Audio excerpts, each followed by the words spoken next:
Good morning one and all. हम लोग जो आज डिस्कस करने जा रहे हैं, the topic of our discussion will be mycotoxins. So mycotoxins, what does it mean? So literally if we observe the word, it is derived from two words. The first one is myco, then second one is toxins. And toxins we all know.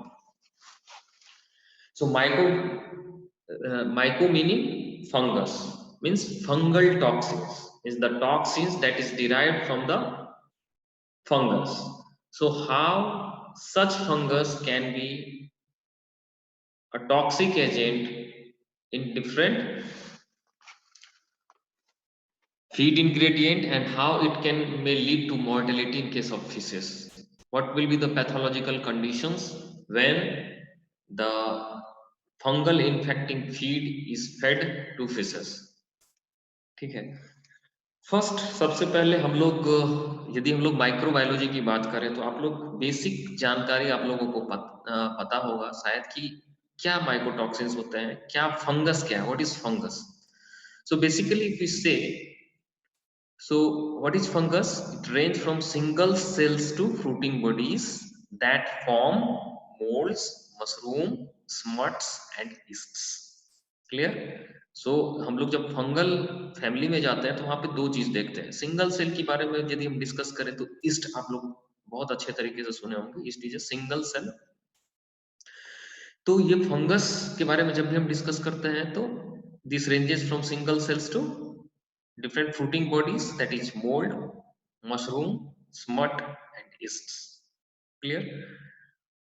Then it absorbs nutrients from living or decreased organism contain no chlorophyll. Nutrient हम लोग यदि mode of nutrition के बारे में बात करें कि जो 5 किंगडम क्लासिफिकेशन थे, वो 5 किंगडम विटेकर्स के 5 king according to 5 kingdom classification, based on the Whittaker's classification, generally जो जितने भी एनिमल किंगडम है उनको 5 पार्ट में डिवाइड किया गया, दैट इज किंगडम मोनेरा, फिर protista, plant, fungi and animalia. On the mode of nutrition यदि हम लोग देखें तो बेसिकली क्या होता है कि जो फंगस होते हैं वो न्यूट्रिशन क्या करते हैं, प्लांट्स में क्या होता है, दे सिंथेसाइज और they derive nutrients from the photosynthetic process. Animal में थ्रू इंजेशन, ठीक है, वो इंजेस्ट करते हैं, च्यू करते हैं। और फंगस में क्या होता है, वो एब्जॉर्ब करते हैं, ठीक है। If multicellular they have tubular filaments called hyphae that branch out and they reproduce by using their spores. ठीक है, यहाँ पर कोई दिक्कत है? मुझे लगता है कि आप लोग को यदि यहाँ पे कुछ समझने में दिक्कत हो तो आप लोग डिस्कशन कर सकते हैं। क्लियर? तो बेसिकली हम लोगों ने फंगस के बारे में जो माइक्रोबायोलॉजी के फर्स्ट ईयर फर्स्ट सेमेस्टर में पढ़े थे वही है। हाइफे किसको बोलते हैं, माइसीलियम किसको बोलते हैं, ठीक है। Mycelium is the bunch of hyphae, isn't it? तो बेसिकली यदि हम लोग जानना चाहें कि what is mycotoxin, if simply someone asks you that what is a mycotoxin, तो माइकोटॉक्सिन जो है वो सेकेंडरी मेटाबोलाइट्स होते हैं फंगस के, जो किसी भी ऑर्गेनिज्म में टॉक्सिक रिजल्ट शो करता है। क्लियर? पहला। Second, these are cytotoxic. Cyto means cell, means they are toxic at the level of cell. So what they do, कैसे साइटोटॉक्सिक है? So basically they disrupt cell structures such as membranes, cellular membranes, and process such as protein, DNA and RNA synthesis. तो ये cytotoxic कैसे होते हैं? ये cell structure जो होते हैं, जो सेल मेम्ब्रेन को उनको डिसरप्ट कर सकते हैं, जो डिफरेंट प्रोसेस होते हैं, जो पाथवे होते हैं प्रोटीन बनाने में या डीएनए रिप्लिकेशन या रिकॉम्बिनेशन में या फिर आरएनए सिंथेसिस में, इस प्रोसेस को वो डिसरप्ट कर सकते हैं। Then lack of visible appearance of fungus does not negate presence of mycotoxins. toxins can remain in the organism after fungus has been removed. So basically क्या देखा गया है कि यदि कोई भी माइकोटॉक्सिन जो होता है, आप उसके सिम्टम ऑब्जर्व कर सकते हैं, लेकिन इनकी जो टॉक्सिसिटी लेवल है, इनको आइडेंटिफाई करने में टाइम लग जाते हैं, ठीक है। इवन कि आप फंगस को रिमूव भी कर दें उस बॉडी से क्विकली, बट जो सेकेंडरी मेटाबोलाइट्स हैं इसके, they act as a poison and they can disrupt the different cell structures and cell membrane. Clear? अब ये जो माइकोटॉक्सिन्स होते हैं, बेसिकली जितने भी सेल्यूलर जो एनिमल सेल्स होते हैं, these mycotoxins are less selective in organism selection and can cross plant species barrier. ठीक है, यानी क्या होता है कि जो माइकोटॉक्सिन्स होते हैं, ये इसमें सेलेक्टिविटी जो होती है, पर्टिकुलर ऑर्गेनिज्म में जो सेलेक्टिविटी होनी चाहिए, उनसे बियॉन्ड है ये, और ये डिफरेंट डिफरेंट प्लांट से as a secondary metabolites they can pass through, ठीक है, they can pass through from one animal to another, okay, from plant to animal, then they can be heat stable, not destroyed by canning or other process. आप लोगों ने Canning भी पढ़ी होगी, आप लोगों ने डिफरेंट प्रोसेसिंग मेथड्स पढ़े होंगे, तो आप जानते होंगे इवन इफ यू आर, हम लोग जब पिकल बनाते हैं, व्हेन वी प्रिपेयर पिकल्स, तो सबसे ज्यादा जो चांसेस होते हैं वो क्या होता है कि फंगल इन्फेक्शन का खतरा होता है। इवन कि आप कोई कैंड प्रोडक्ट हो और कैंड प्रोडक्ट, उसमें भी फंगल इन्फेक्शन हो सकता है। रीजन क्या है? इवन अ लिटिल मॉइस्चर, जो वाटर एक्टिविटी होती है फंगस की, वो इवन की कम वाटर एक्टिविटी पे भी ग्रो कर सकता है first, and they are resistant to acidity, they are resistant to alkalinity. मतलब जो अल्कलाइन कंडीशन हो या एसिडिक कंडीशन हो, यदि वाटर एक्टिविटी उसमें रही, जो पिकल्स में हम लोग ऑयल का यूज करते हैं या फिर जो,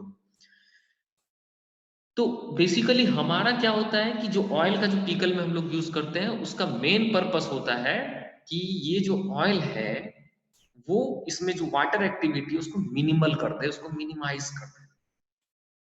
इवन की जो केंड प्रोडक्ट होते हैं उसको आप लोग देखते हैं कि केनिंग में हम लोग क्या करते हैं, पूरे उसमें नाइट्रोजन गैस भरे जाते हैं या फिल किए जाते हैं, यानी ऑक्सीजन की एब्सेंस होती है, क्योंकि even a little bit of moisture they can give chances to proliferate a fungus, and once fungus will grow, yes please, in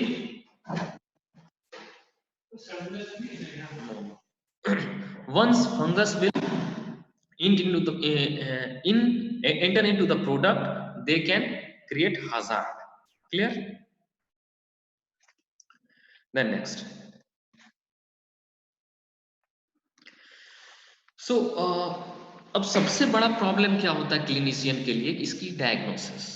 जो इसकी डायग्नोसिस होती है that is very difficult, and आप जो इसके सिम्टम्स होते हैं, सिम्टम्स दिखेंगे एज यूजुअल, बट क्लिनिशियन के लिए चूंकि ये even a little amount of this mycotoxin can create hazard, can lead to death, तो ये क्लिनिशियन के लिए विदाउट, जब तक हम लोग उसको अपर लेवल पे नहीं लेके जाएं, बहुत लेवल थर्ड डायग्नोसिस पे नहीं जाएंगे, जैसे पीसीआर हो या मोलिकुलर बेस्ड डायग्नोसिस हुई, या फिर अदर जो एडवांस्ड डायग्नोस्टिक सिस्टम है, जब तक हम लोग नहीं करेंगे तब तक ये पता नहीं चल सकता है। जैसे आप लोग देखते होंगे कि बहुत सारे पोस्टमार्टम केसेस में जो डायग्नोसिस हम लोग करते हैं वो थर्ड लेवल डायग्नोसिस करते हैं, मोलिकुलर बेस्ड डायग्नोसिस करते हैं। So disease produced by mycotoxins are difficult to diagnose, तो ये हम लोगों ने डिस्कस किया। बट व्हाई सो, क्यों ऐसा होता है?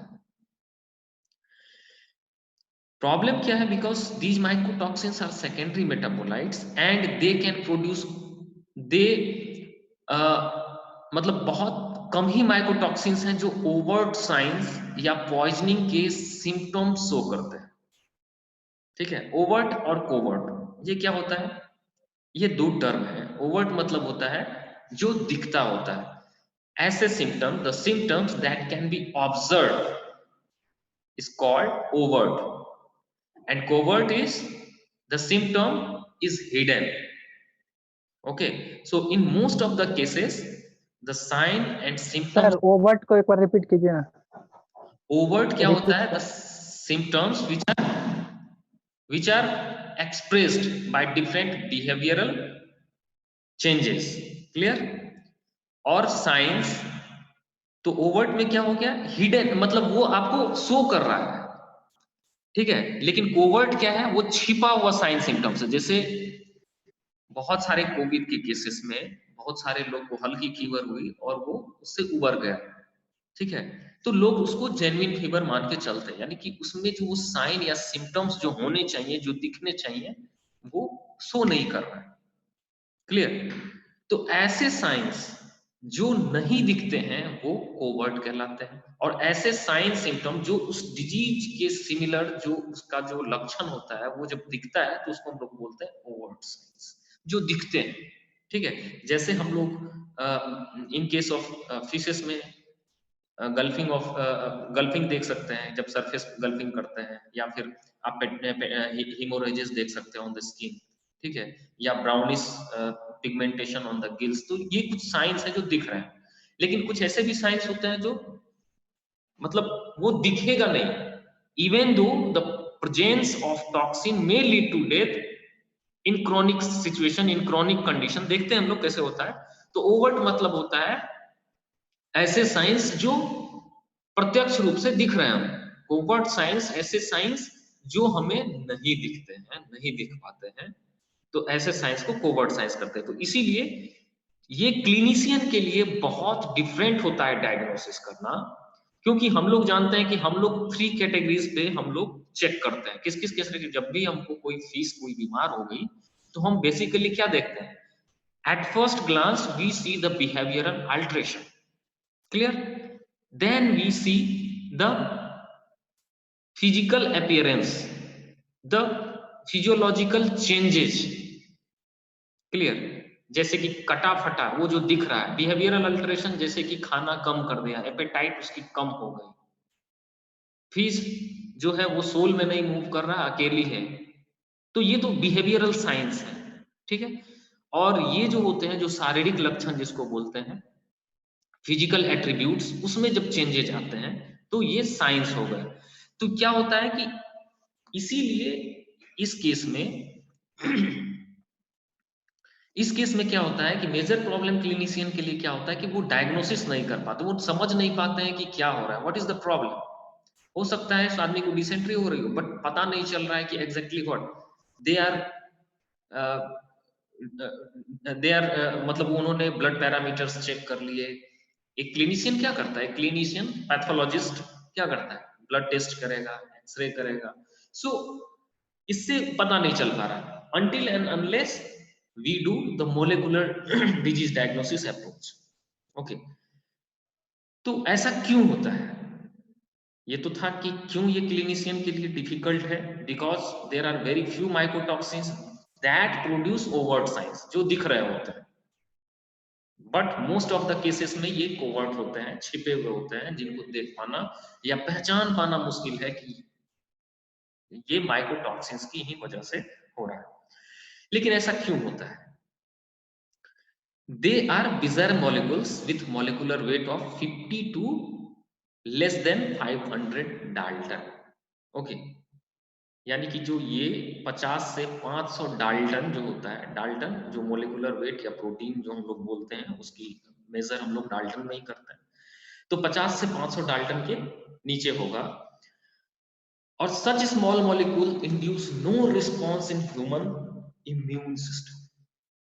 और आप लोग याद है, यदि हम लोगों ने इम्यूनोलॉजी पढ़ी थी तो वहां पे एक हेप्टेन्स करके एक मॉलिक्यूल आया था, याद है किसी को? What is heptane? So heptane क्या होते हैं?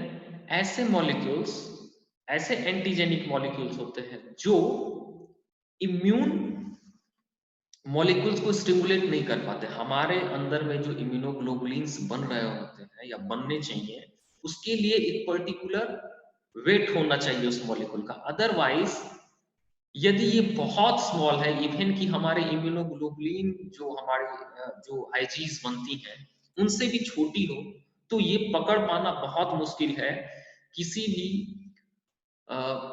इम्यून बैरियर्स के लिए, और जिसके कारण से वो इम्यूनोग्लोबुलिन प्रोड्यूस नहीं होता है और ट्रैप नहीं हो पाते हैं और न्यूट्रलाइज नहीं हो पाते। क्लियर?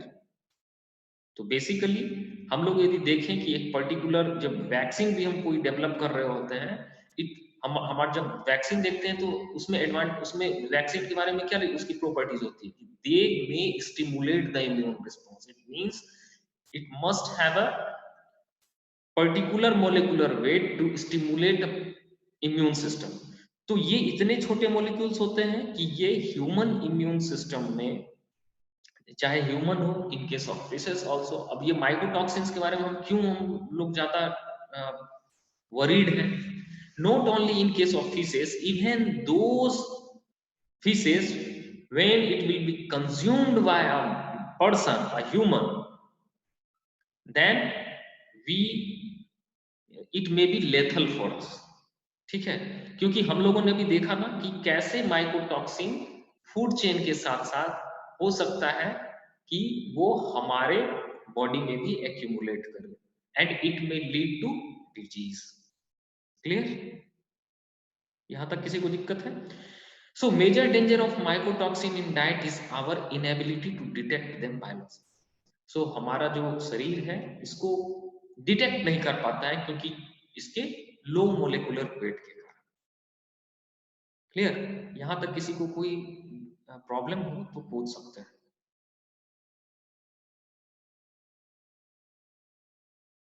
मेरी आवाज पहुंच रही है ना आप सभी लोगों तक? Yes sir. Yes sir. किसी को कोई यस सर। प्रॉब्लम हो तो आप लोग पूछ सकते हो। ठीक है, सही चल रहा है अभी हम लोग या? Yes sir. Okay, next.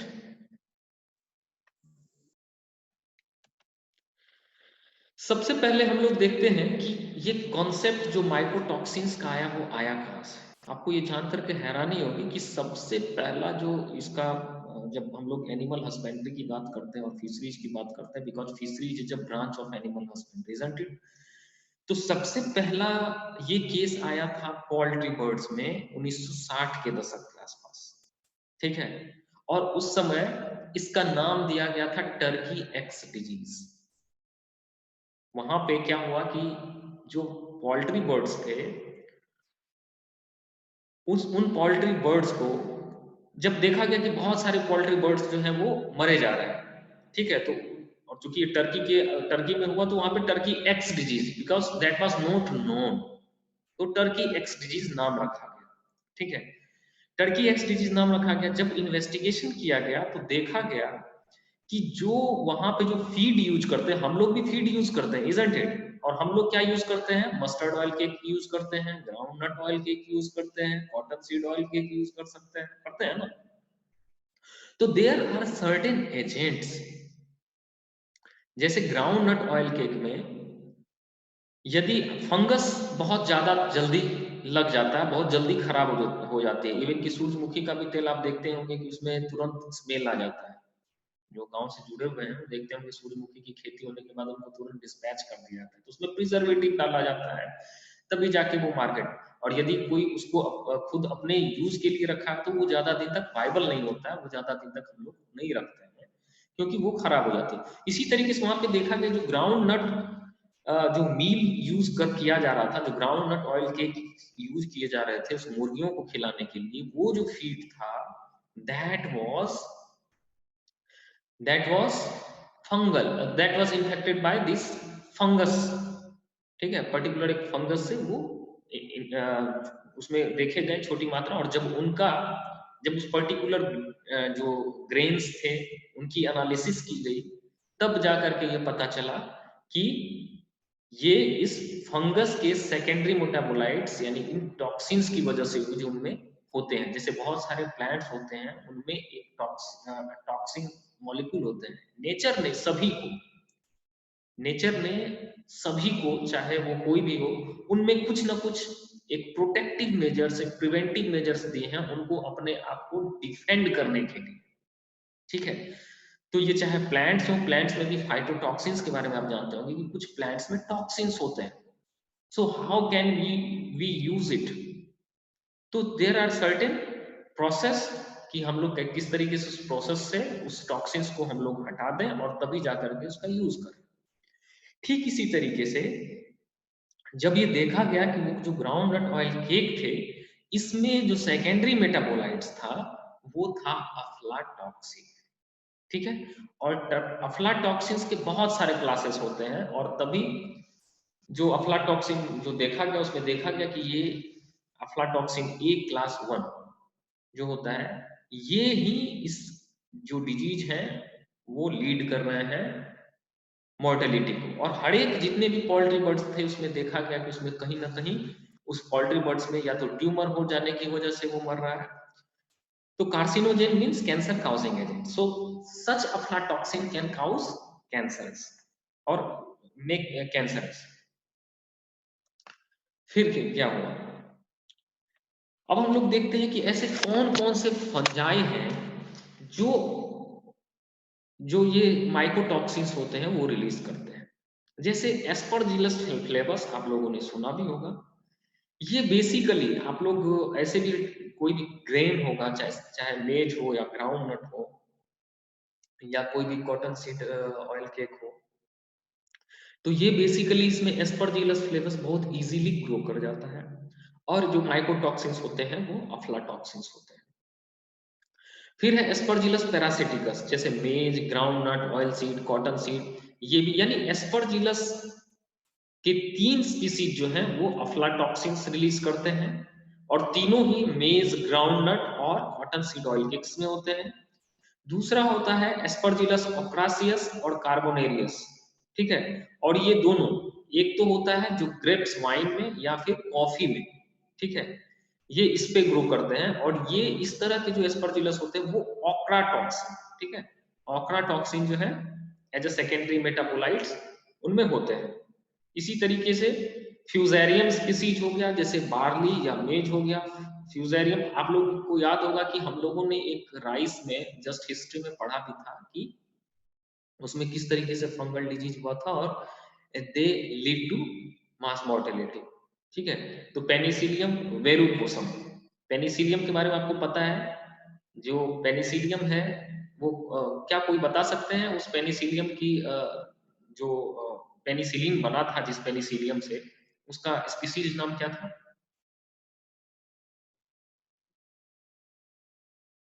Anyone? भूल गए सभी? वो याद होना चाहिए आपको, that was the first antibiotic. Yes, sir. The penicillin No, is derived from penicillium, isn't it? So what? notatum, sir. Penicillium notatum. Penicillium? Notatum. Very good, very good. तो second क्या है? पेनिसिलियम वेरुकोसम। भाई पूछ के आइए ना, हमेशा पूछ लीजिए कि सर पूछता है हमसे। चलिए ओके, थैंक यू। फ्यूजेरियम, इसके बाद क्या है? फ्यूजेरियम है, पेनिसिलियम वेरुकोसम। तो पेनिसिलियम नोटेटम से पेनिसिलिन रिलीज करते हैं। सोचिए कि वो एक ड्रग का यूज करता है और वो बहुत सारे जो बैक्टीरिया थे वो किल कर गया। तो यहाँ पे है पेनिसिलियम वेरुकोसम।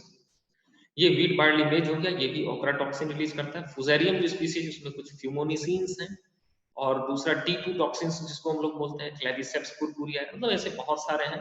बेसिकली आप लोगों को 2-3 स्पीसीज तो जरूर याद रहनी चाहिए, जैसे Aspergillus flavus, Aspergillus parasiticus, okay, then Fusarium. तो ये 2-4 स्पीसीज आपको पता होने चाहिए। अब माइकोटॉक्सिकोसिस, माइकोटॉक्सिकोसिस मतलब होता क्या है? The sign and symptoms or any abnormality occur due to these secondary metabolites of mycotoxins is called mycotoxicosis, ठीक है। टॉक्सिकोसिस क्या हो गया? ये जो टॉक्सिन्स के कारण जो रिजल्ट, जो एबनॉर्मल फिजियोलॉजिकल बिहेवियर या अल्टरेशन होता है उसी को माइकोटॉक्सिस टॉक्सिकोसिस बोलते हैं। It is the resultant of mycotoxins, clear? तो what is the severity of these mycotoxicosis? तो ये डिपेंड करता है किस पे? टाइप ऑफ माइकोटॉक्सिन्स पे कि माइकोटॉक्सिन्स का ये कौन सा टाइप है। देन जब एक तो हो गया कि इसके टाइप कौन कौन से हैं, सेकेंड क्या है, एक्सपोजर ड्यूरेशन एंड डोज, यानी कि कितनी मात्रा में है और कितने देर तक के लिए। Clear, dose and duration. Third one is age, as we know that in each and every age our body requirement, our physiological function differs, तो इसीलिए जो एज है वो भी एक फैक्टर है। Then nutritional status and health of individual, if healthy people is there then they can fight long. Okay, then synergistic effect with other chemicals और mycotoxins. Synergistic effect क्या हुआ, यदि इस माइकोटॉक्सिन्स के साथ साथ क्या कोई और भी टॉक्सिन्स हैं जो कंट्रीब्यूट कर रहे हैं इसकी टॉक्सिसिटी इंक्रीज करने में। ठीक है, देन प्राइमरी टारगेट ऑर्गेन्स क्या क्या है इस माइकोटॉक्सिकोसिस के, तो ये जानना बहुत जरूरी है। यदि हम इन चीजों को जान लें तो हम लोग समझ सकते हैं कि हम में क्या क्या जो है वो सिम्टम्स हो सकते हैं, साइंस हो सकते हैं। सबसे पहला क्या है, लीवर। लीवर जो है सबसे इंपॉर्टेंट और मेन ऑर्गन है जो मेटाबॉलिज्म में पार्टिसिपेट करता है। ठीक है, तो सबसे पहला ऑर्गन यदि कहीं पर ये इफेक्ट करता है तो वो है लीवर। ठीक है, सेकेंड है लंग्स। यदि ये इनहेल्ड भी कर लिए जाते हैं और ये लंग में किसी जो जो रिसेप्टर्स होते हैं जो पर्टिकुलर यदि चिपक गए, ठीक है, तो ये काउज कर सकता है लेटर स्टेज में डिफरेंट डिजीजेस। तो यदि लीवर में हुआ तो क्या हो सकता है कि हमारी पाचन व्यवस्था गड़बड़ा सकती है, जो डाइजेस्टिव सिस्टम है वो गड़बड़ हो सकता है। तो गड़बड़ क्या हो सकता है, या डिसेंट्री हो सकती है, लूज मोशन हो सकता है, या अदर चेंजेस हो सकते हैं। किडनी होगा तो क्या होगा, किडनी फेल्योर हो सकता है, या किडनी या फिर पेन हो सकता है। नर्वस सिस्टम, नर्वस सिस्टम में जैसे हम लोग उसको क्या बोलते हैं, जी हो सकता है जी मिचला है, सर चकरा है, तो इस तरीके के साइन और सिम्टम्स हो सकते हैं। इन केस ऑफ फिशेस की हम जब बात करें तो कैसा हो सकता है, ऑर्लिंग मूवमेंट्स हो सकता है। ठीक है, किडनी क्या हो सकता है, हो सकता है कि किडनी उसकी फेल्योर हो जाए। किडनी फेल्योर हो जाएगा तो क्या हो जाएगा, बॉडी में फ्लूइड डिपॉजिट होना शुरू हो जाएगा, एबनॉर्मल बल्जिंग ऑफ बॉडी हो जाएगी। ठीक है, तो ये सब बहुत इंपॉर्टेंट चीजें हैं। एंडोक्राइन एबनॉर्मलिटीज होगी तो रिप्रोडक्शन फेल्योर हो सकता है, इम्पोटेंसी आ सकती है, इम्यून सिस्टम वीक हो सकता है, या उसमें जो जितने भी आपके इन्फ्लामेटरी जो चेंजेस हैं वो आपको दिखने लगेंगे, जो भी कार्डिनल साइंस है। क्लियर, तो ये प्राइमरी टारगेट ऑर्गन, ये सीक्वेंस में liver, lungs, kidney, nervous, endocrine, immune system, तो ये इन चीजों को इफेक्ट कर सकता है।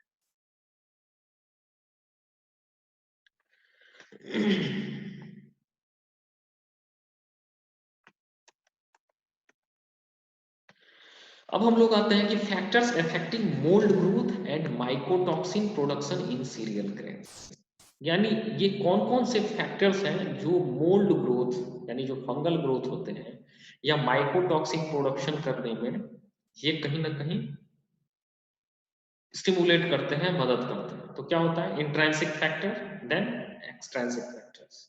इंट्रिंसिक फैक्टर्स कौन कौन से हैं, जैसे इंग्रेडिएंट कंपोजिशन क्या हुआ, लिपिड्स, CHO। CHO क्या है, तुम सभी लोग केमिस्ट्री पढ़ लियो। डिहाइड, कार्बो CHO कौन से ग्रुप को बिलोंग करता है, aldehyde sir. Aldehyde sir. Very good, carbohydrate. RCHO। तो ऐसा हम ग्रुप जब RCHO करके लिखते थे, HCHO, तो ये सब लोग थोड़ा याद करो। ठीक है, अभी भी कार्बोहाइड्रेट। ठीक है। Lipid, aldehyde groups, trace metals, etc, relative humidity. Intrinsic factors में इंग्रेडिएंट जो कंपोजिशन होते हैं कौन कौन से होते हैं, उसमें इंग्रेडिएंट कंपोजिशन उनका जो जो भी है, चाहे लिपिड हो, उसमें जो ऑर्गेनिक कार्बन्स हैं या जो ट्रेस मेटल्स हैं, फिर पीएच हो गया, जो fungal growth decrease with decreasing pH, इसीलिए जो पीकल होता है ना वो लंबे समय तक रहता है। क्यों, क्योंकि उसका जो पीएच होता है, जिसमें हम लोग क्या यूज करते हैं जनरली पिकल बनाने के लिए, आपको पता है, कोई भी बता सकते हो आप लोग? नमक। नमक यूज करते हैं, वेरी गुड। और ये बताओ मुझे, एसिडिटी डिक्रीज, एसिडिटी मतलब उसमें खट्टापन लाने के लिए क्या यूज करते हैं? घर में देखते होगे काफी सारे लोग, हम लोग पिकल्स बनाते हैं, क्या यूज करते हैं?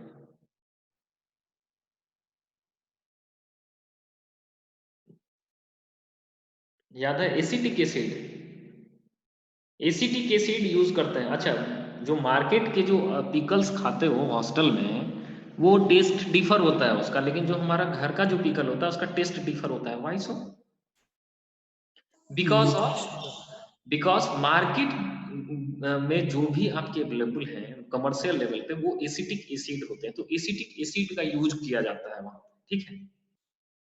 लेकिन घर में हम लोग क्या करते हैं ना, जो नमक डाल करके और जो पानी निकलती है उस पर, सपोज आम का पिकल बना रहे तो उसमें देखोगे कि नमक हल्दी मिला करके मिक्स करके रख दिए, पहले नमक डाल करके रख देते, तो जो पानी निकलती है उससे, ठीक है, उसी पानी का यूज किया जाता है एज एन रिड्यूसिंग और एसिडिक एजेंट, ठीक है।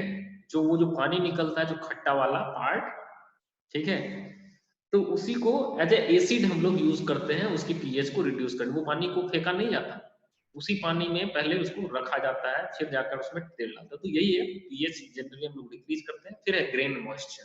सो optimal grain moisture is less than 30% for saprophytic and less than 20% for phytopathogenic fungi, ठीक है। सॉरी, मोर देन 13%, यदि 13% से ज्यादा मॉइस्चर कंटेंट होगा तो क्या होगा, वहां पे जो फंगल होगा वो इजीली ग्रो कर जाता है।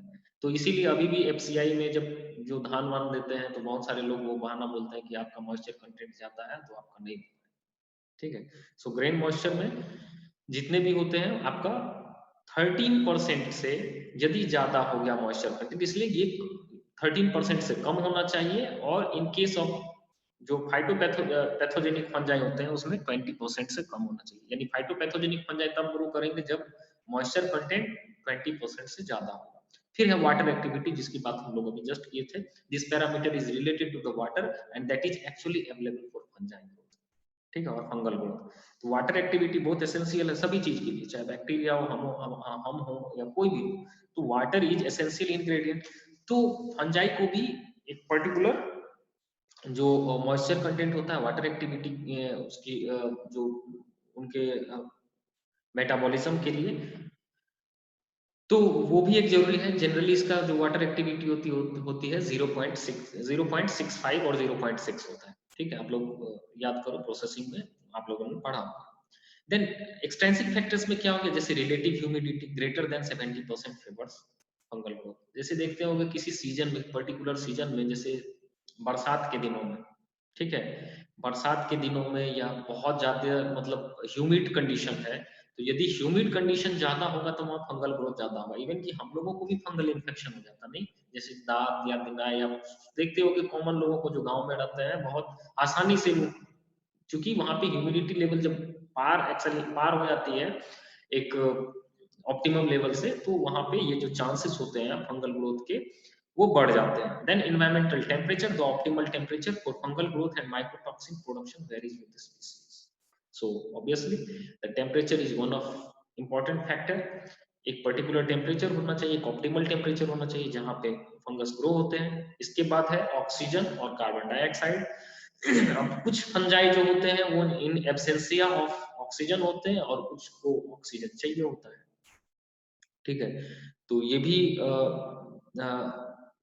हमारे लिए हमें पता होना चाहिए कि जो पर्टिकुलर स्पीसीज हैं, जैसे सपोज एस्परजिलस फ्लेवस से यदि हमको बचाना है तो उसकी उसके उसके पैरामीटर्स हमको पता होने चाहिए कि उसके लिए रिलेटिव ह्यूमिडिटी कितना होना चाहिए। इसलिए आप लोग पढ़ते होंगे कि हम लोग जब फीस को कहीं स्टोर करते हैं तो उसके लिए एक ऑप्टिमम कंडीशन क्या होना चाहिए, आरएच कितना होना चाहिए, उसकी जो फ्रीजिंग टेम्परेचर होनी चाहिए कितनी होनी चाहिए, टेम्परेचर कितना मेंटेन कर सकता है, जो भी। इसी में है एक देखा गया माइकोटॉक्सिजेनिक फ्यूजेरिया है, और ये देखा गया है कि जहां पे ये 5% ऑक्सीजन होगा वहां पे ये क्या होते हैं कि ये ग्रो कर जाते हैं।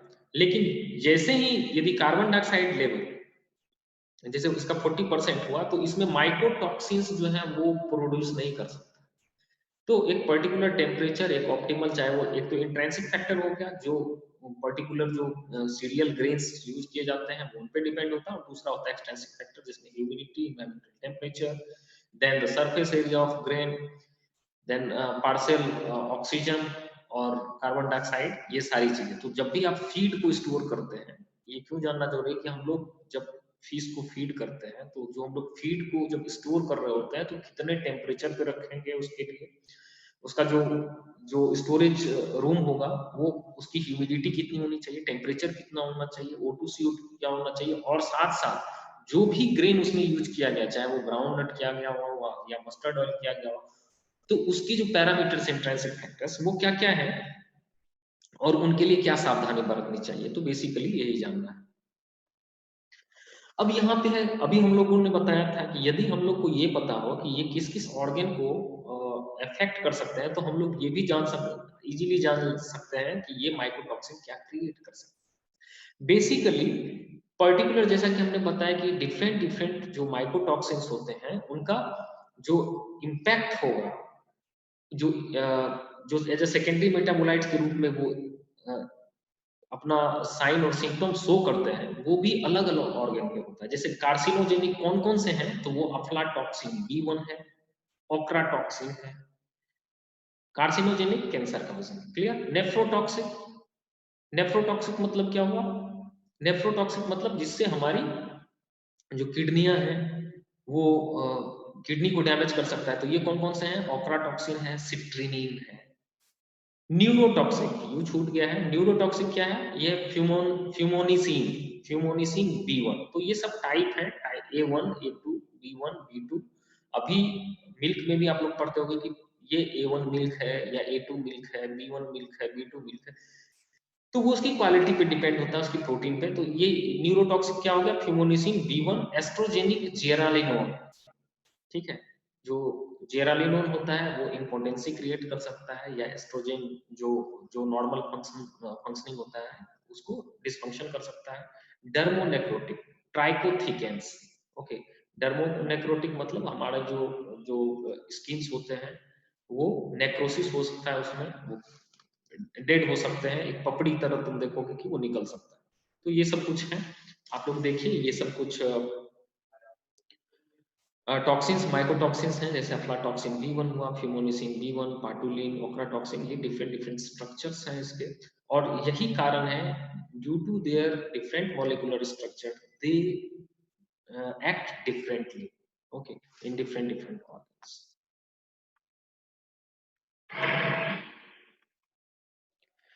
हम लोग अफ्लाटॉक्सिन के बारे में दूसरे दिन डिस्कस करते हैं, आज अभी फिलहाल हम लोग माइकोटॉक्सिन तक ही रहने देते हैं। मैं आप लोगों को ये PPT सेंड करता हूँ, आप लोग इसको गो थ्रू कीजिए फर्स्ट, और फिर हम लोग अफ्लाटॉक्सिन के बारे में स्टडी करेंगे। यहाँ तक किसी को कोई दिक्कत है, कुछ जानना हो?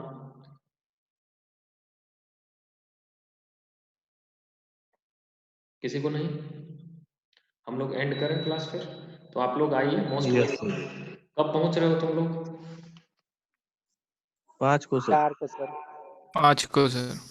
5 को आ रहे हो, ओके, 5 को सर। ठीक है। Most welcome all of you. आओ फिर क्रिकेट थैंक विकेट यू खेलते सर। हैं। Thank you sir. Okay okay. Thank you sir. Thank you sir. Amarnath